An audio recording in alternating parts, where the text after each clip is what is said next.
ჯარისკაცის ჩანაწერები ამ სახელწოდების წიგნის წარდგინება გენერალ გიორგი მაზნიაშვილის სახელობის ახალგაზრდული ლეგიონის ოფისში გაიმართა. გამოცემის ავტორია ყოფილი ჯარისკაცი ლევან გვეტაძე. ავტორი თავს გადახდენილ საინტერესო ამბებს გვიყვება. აღსანიშნავია, რომ ლევან გვეტაძემ 12 წელი სამხედრო სამსახურში გაატარა. მან საქართველოს სახელით თითქმის ყველა საერთაშორისო მისია გამოიარა. ლევან გვეტაძე 2020 წლიდან დღემდე ხელმძღვანელობს გენერალ გიორგი მაზნიაშვილის სახელობის ახალგაზრდული ლეგიონის ტყიბულის რეგიონულ ორგანიზაციას. ავტორი მოგვითხრობს სამხედრო აკადემიაში ჩარიცხვის პერიოდზე, 2008 წლის რუსეთ-საქართველოს აგვისტოს ომზე და საერთაშორისო მისიებზე. წიგნი ლევან გვეტაძემ ის ხსოვნას მიუძღვნა.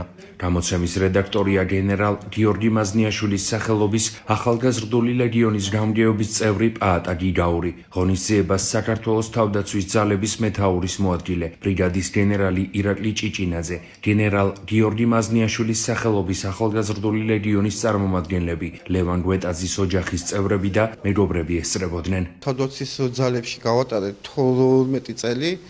ჯარიდან წამოსვლის შემდეგ გადავწყვიტე ისეთი საერთაგადასავლო ისტორიები მქონდა, რომ საერთოდ ძალიან ცოტას ვლაპარაკობ და ჯარის თემებზე მინდოდა, რომ ჩემი ახლობლებისა თუ იმ კითხველების შესახებ მიამბო ის ისტორიები, რომელიც ასე ვთქვათ არ არის ცნობილი, ხოლო ჯარისპირებისთვის ეს ყველაფერი ყოველდღიურობაა. ამ წიგნში არის ზოგადმოცემული ის ისტორიები, რომელიც ჩვენ ვიყავით ქართული ჯარი კოსოვოში, ერაყში, ავღანეთში, ასევე 2008 წლის ომში. გახსენებული მაქვს იმდროინდელი პერიპეტიები, ანუ რას ვაკეთებდით, როგორი იყო ჩვენი ჯარის დღიური ცხოვრება, რას ვებრძოდით.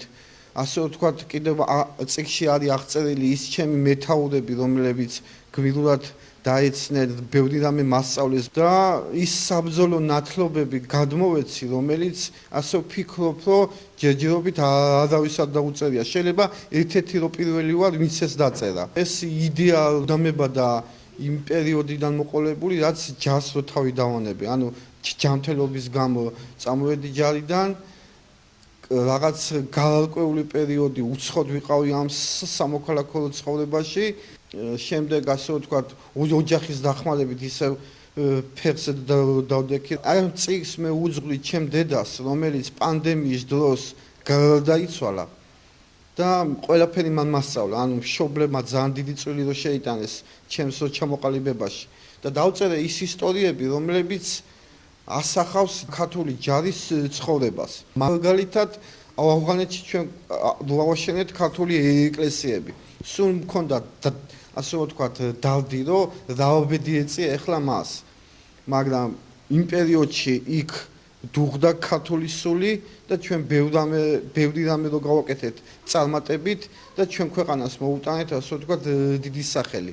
კოალიციურ ჯარებში ქართველები ყოველთვის განთქმული ვიყავით, ყველა პატრიოტიზმს გცემდა და ეს ჩვენ ასე ვთქვათ ისტორია დავწერეთ, მაგრამ ეს ისტორია ახლანდელ ჯარისკაცებს მინდა უთხრა, რომ ეს ისტორია მათ უნდა გააგრძელონ.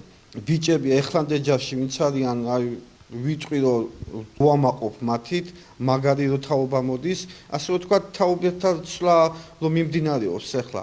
მოვიდა ის თაობა, რომელიც უყვას სამხედრო მუნდირი, დროშა, გერბი და ეს ყველაფერი ჩემთვის არის მისასალმებელი. საქართველოში განებირებულები არა ვართ სამხედრო ლიტერატურით ქართულ ენაზე და ეს წიგნი მით უმეტეს არის ჯარისკაცის დაწერილი, რომელიც თავის 12 წლიან კარიერას და რამდენიმე მისიაში, ასევე 2008 წლის ომში მონაწილეობას აღწერს ემოციურად, მისთვის დამახასიათებელი მომენტებით და მე რედაქტორი ვარ ამ წიგნის და როცა თავიდან დავიწყე თვალს გადავავლებ მეთქი და მე წავიკითხავ და გადავლება რო დავიწყე თვალის ბოლომდე წავიკითხე, იმდენად საინტერესოა, ანუ სულ გაინტერესებს ამის მერე რა მოხდება, დინამიურად და ემოციურადაა დაწერილი.